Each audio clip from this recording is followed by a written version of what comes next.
London, 1888. The streets of Whitechapel are dark, filthy, and dangerous. Poverty is everywhere. Crime is rampant. And then, in the span of just 12 weeks, 5 women are brutally murdered in ways so horrific that the crimes shocked the entire world. The killer was never caught. His identity remains unknown to this day, but his name became legendary: Jack the Ripper, the world's most infamous serial killer, and the case that started it all. What's up, everyone? Welcome back, SiR.ReapeR here.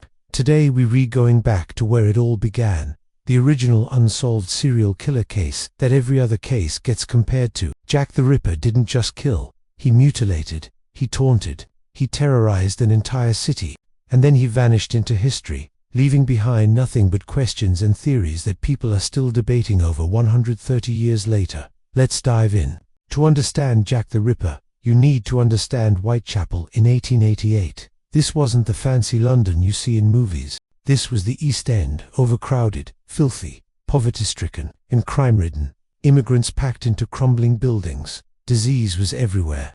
And women, desperate and destitute, often turned to prostitution just to survive. These streets were dark, foggy, and dangerous even before the Ripper showed up. When he did, they became absolutely terrifying. August 31st, 1888. Around 3:40 a.m., a cart driver named Charles Cross discovered the body of Mary Ann Nichols lying in Bucks Row. Her throat had been slashed so deeply she was nearly decapitated. But that wasn't all. Her abdomen had been mutilated with deep cuts. This wasn't just murder. This was something else entirely. Police had no suspects, no witnesses, no clear motive. Just a brutally murdered woman and a killer who had disappeared into the fog. 8 days later, September 8, 1888, the killer struck again. Annie Chapman's body was found in the backyard of 29 Hanbury Street. Like Mary Nichols, her throat was cut and her abdomen mutilated. But this time, the killer had gone further. He'd removed organs. The autopsy revealed that her uterus had been taken. The killer had anatomical knowledge. He knew what he was doing. Panic began spreading through Whitechapel. 2 women murdered in just over a week, both killed in similar, horrifying ways. Was this the same person, and would he kill again? The answer came on September 30th, 1888, the night that became known as the double event. 2 murders in one night, less than an hour apart. First was Elizabeth Stride, found around 1 a.m. in Dutfield's yard, with her throat cut. Her body showed none of the mutilation of the previous victims. Police believed the killer was interrupted before he could finish, so he went hunting again. Less than an hour later, Catherine Eddowes was found in Mitre Square. Her throat was cut, her face was mutilated, her abdomen was ripped open and organs removed, including her left kidney. The killer had struck twice in one night and vanished both times without being seen. The city was in absolute terror now. Police flooded the streets. Vigilance committees formed. Everyone was a suspect. And then came the letters. On September 27th, the Central News Agency received a letter, written in red ink, addressed to Dear Boss. The writer claimed to be the Whitechapel murderer. He mocked the police, saying he loved his work and wouldn't stop. He promised to clip the next victim's ears off and send them to the police. And he signed it with a name that would become infamous: Jack the Ripper. This was the first time that name appeared. Most experts believe this letter was a hoax, written by a journalist to sell newspapers, but the name stuck forever. 3 days later, another letter arrived, a postcard claiming credit for the double event, signed Saucy Jackie, again, likely a hoax. But then came a third letter that was different. The From Hell letter arrived in mid-October, addressed to George Lusk, chairman of the Whitechapel Vigilance Committee.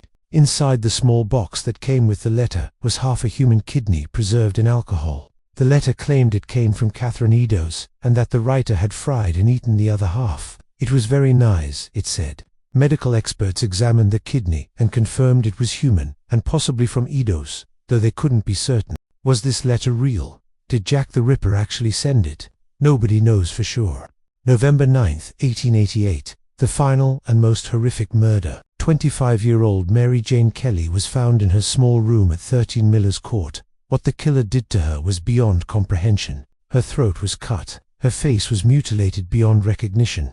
Her abdomen was completely opened and the organs removed. Flesh was stripped from her body. The scene was so gruesome that even hardened police officers were traumatized. This wasn't just murder. This was absolute butchery. And then, as suddenly as he appeared, Jack the Ripper vanished. There were no more confirmed murders after Mary Jane Kelly. The killer either stopped, died, was imprisoned for something else, or moved to another location. We'll never know. So who was Jack the Ripper?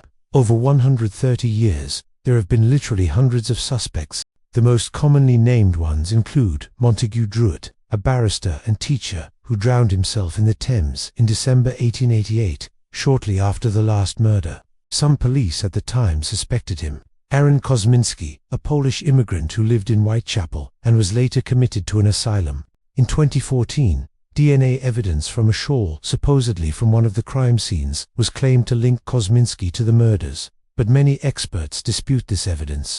Michael Ostrog, a Russian criminal and physician who matched some descriptions. Walter Sickert, a famous artist, was accused by crime writer Patricia Cornwell, who spent millions trying to prove her theory. Most experts completely reject this. There are wild theories too, that it was a member of the royal family, or a conspiracy involving multiple killers, or even that it was a woman. Literally none of these theories have been proven. Here's the truth. We'll probably never know who Jack the Ripper was. The case is too old. The evidence is contaminated or lost. The witnesses are long dead. Victorian police didn't have fingerprinting, DNA analysis, or modern forensic techniques. They were investigating in an era of gas lamps and fog, in a neighborhood where people didn't trust police and wouldn't come forward with information. The killer had every advantage. But here's what makes Jack the Ripper so legendary. He wasn't just a murderer, he became a phenomenon. The combination of the brutal murders, the mysterious letters, the foggy Victorian setting, and the fact that he was never caught created the template for every serial killer case that followed. The Zodiac Killer copied his approach with taunting letters. Every unsolved serial killer case gets compared to the Ripper. He's been the subject of hundreds of books, movies, documentaries, and theories.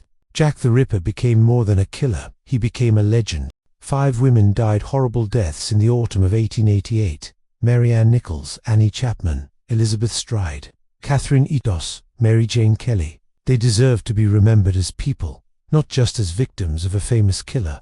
They were real women living desperate lives in desperate circumstances, and their deaths should matter more than the mystery surrounding their killer. But instead, their murderer became famous while their names are often forgotten. That's the real tragedy of the Ripper case. So what do you think? Will we ever know who Jack the Ripper was? Do you believe any of the DNA evidence or theories? Or is this one mystery that will stay unsolved forever? Let me know in the comments. If you enjoyed this look at history's most infamous unsolved case, hit that like button, subscribe for more true crime content, and ring that notification bell. Thanks for watching. I'll see you in the next one.